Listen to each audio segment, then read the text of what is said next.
Sir क्या नाम है आपका और किस संगठन से आप जुड़े हैं? गोपी कृष्ण तिवारी, वरिष्ठ उपाध्यक्ष, उत्तर प्रदेश राष्ट्रीय परशुराम सेना ब्रह्मवा। तो इस जो आपके द्वारा संगठन बनाया गया है आप लोगों के द्वारा, इस संगठन का मूल उद्देश्य क्या है? संगठन का मूल उद्देश्य है समाज को आगे बढ़ाना, समाज में शिक्षा को जागृत जन जन तक पहुंचाकर जागृत करना, अपने समाज को नवयुवकों में तमाम जो विसंगतियां हैं, सामाजिक कुरीतियां हैं, उन सबको समाप्त करना। जैसे मदिरापान है और भी तमाम कुरीतियां हैं, दहेज की कुरीतियां हैं, जनेऊ न धारण करने की कुरीतियां हैं, खड़े खड़े भोजन करने वाली कुरीतियां हैं। इन सबको समाप्त करने का उद्देश्य संगठन का है। तो संगठन क्या स्थानीय स्तर पर कार्य कर रहा है? संगठन राष्ट्रीय स्तर पर कार्य कर रहा है, हर प्रदेशों में कार्य कर रहा है। तो ऐसी आवश्यकता क्यों पड़ी संगठन की? संगठन की आवश्यकता इसलिए पड़ी कि अपने समाज के लोगों में या देश में हर समाज के लोग ये मान के चलते हैं कि ब्राह्मण ही बुद्धिजीवी है, अगुआ है। अगर वही दिग्भ्रमित हो जाएगा और रास्ता उसका अच्छे के बजाय गलत हो जाएगा तो निश्चित रूप से समाज भी बिगड़ जाएगा, देश भी बिगड़ जाएगा, राष्ट्र भी बिगड़ जाएगा।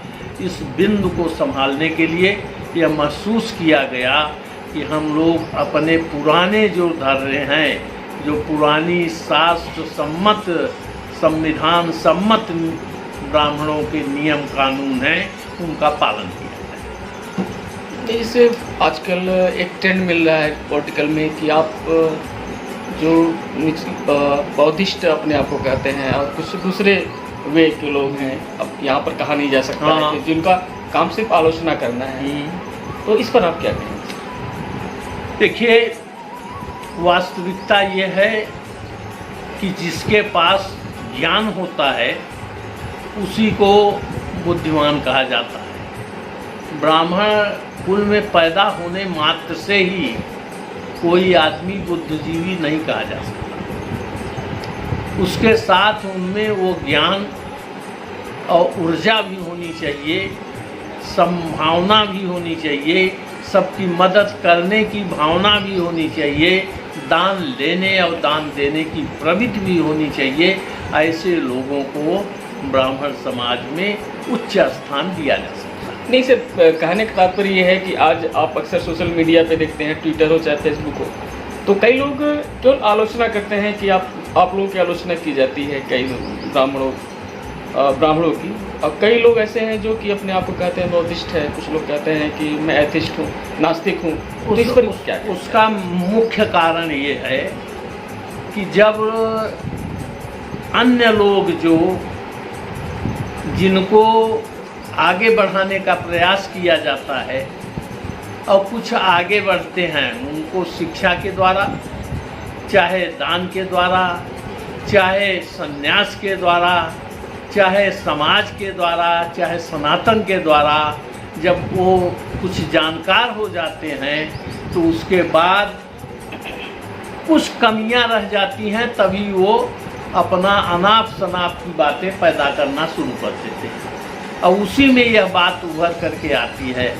ब्राह्मण देखिए, किसी भी चीज़ के लिए जरूरी ये है कि किसी की आलोचना करके ही बढ़ने की एक प्रवृत्ति हो गई।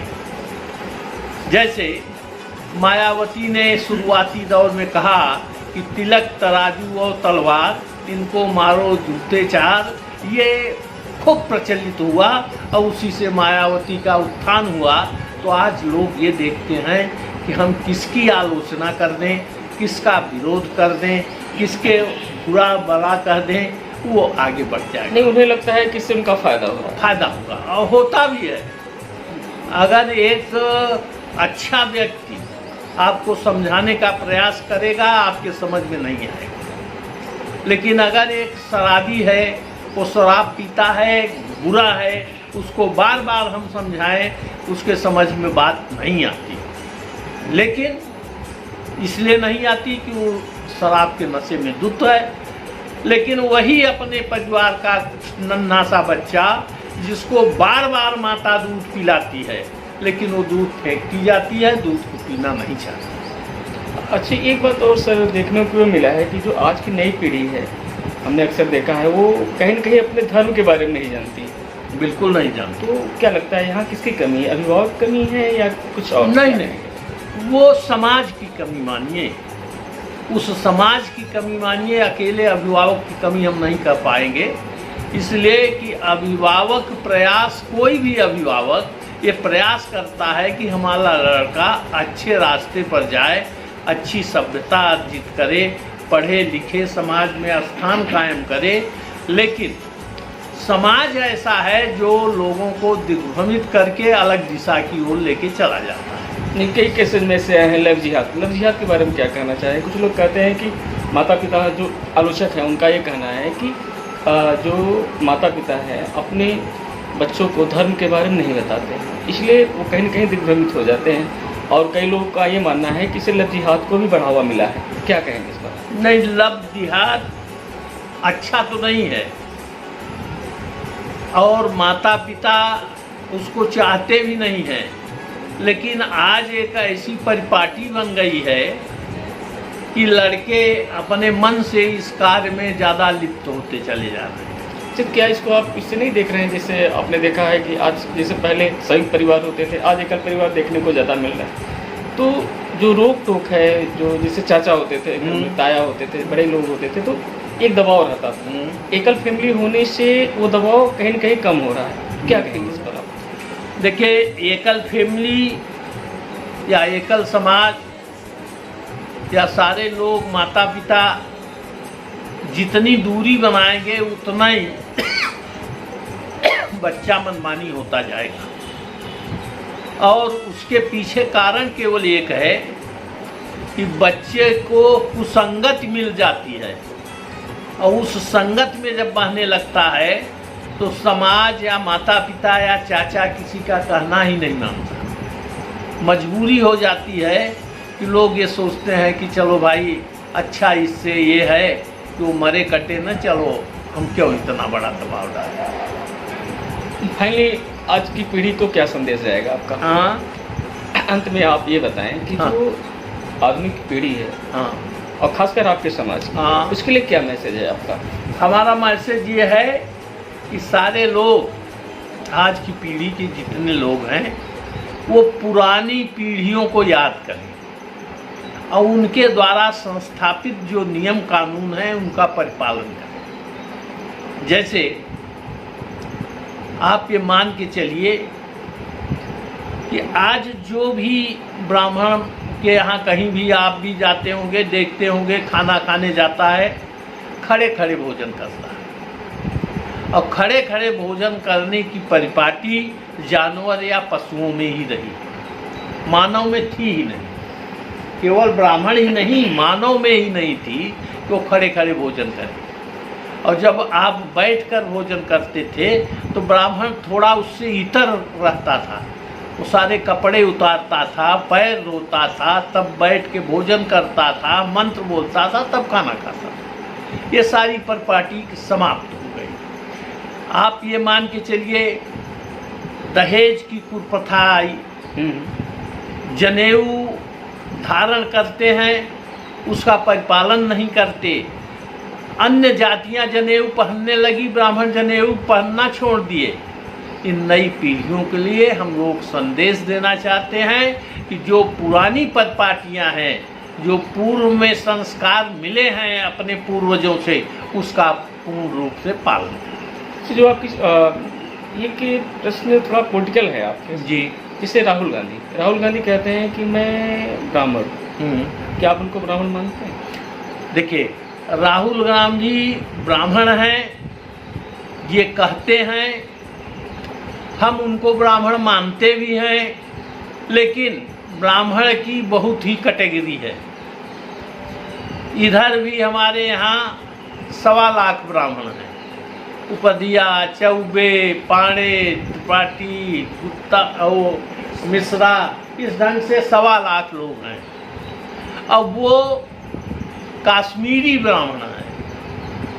अभी उनका एक बयान आया है, थोड़ा टोकना चाहूँगा। हाँ। अभी उनका एक बयान आया है कि उन्होंने एक भाषण दिया था कहीं बाहर विदेश में। हाँ। उन्होंने कहा कि सनातन धर्म में क्या है, एक हिंदू धर्म एक कल्पना है, हाँ। यानी हिंदू धर्म को नहीं मानते हैं। हाँ। तो आप उनको ब्राह्मण कैसे कह सकते हैं जब वो खुद हिंदू धर्म को नहीं मानते हैं? आप ये मान के चलिए, अगर हिंदू धर्म को नहीं मानते, कहना अलग बात है, तो मंदिरों में क्यों दर्शन करने जाते हैं? नहीं, वो तो राम मंदिर का ही विरोध कर रहे थे। कांग्रेस नहीं, राम मंदिर का नहीं, और जगह भी तो गए, उड़ीसा में गए और जगह गए, तमाम मंदिरों में दर्शन करने गए। राम मंदिर का विरोध अलग चीज हो गई, और मंदिरों में क्यों दर्शन करने जाते हैं? और जगह पूजा पाठ करने क्यों जाते हैं? ऐसा नहीं है कि सनातन को नहीं मानते या सनातन नहीं है।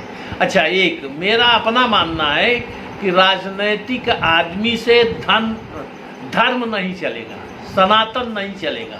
इसलिए वो अपने वोट के लाभ के लिए सारे क्रियाकलाप करते हैं, उसमें कहीं भी कोई चीज़ बाकी नहीं छोड़ते। जैसे उनको लाभ मिलेगा वो उसको करते हैं।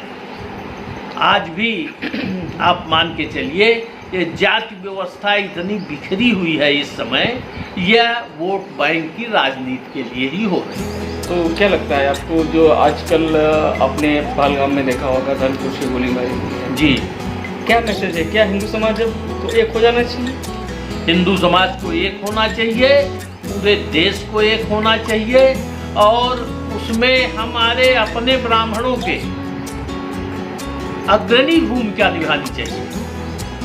और हमारा तो ये मानना है जी, कि हमारा संगठन राष्ट्रीय परशुराम सेना, यह फरसे के असलहे उनके हैं, उस फरसे को लेकर के मैदान में उनको भी उतरना चाहिए।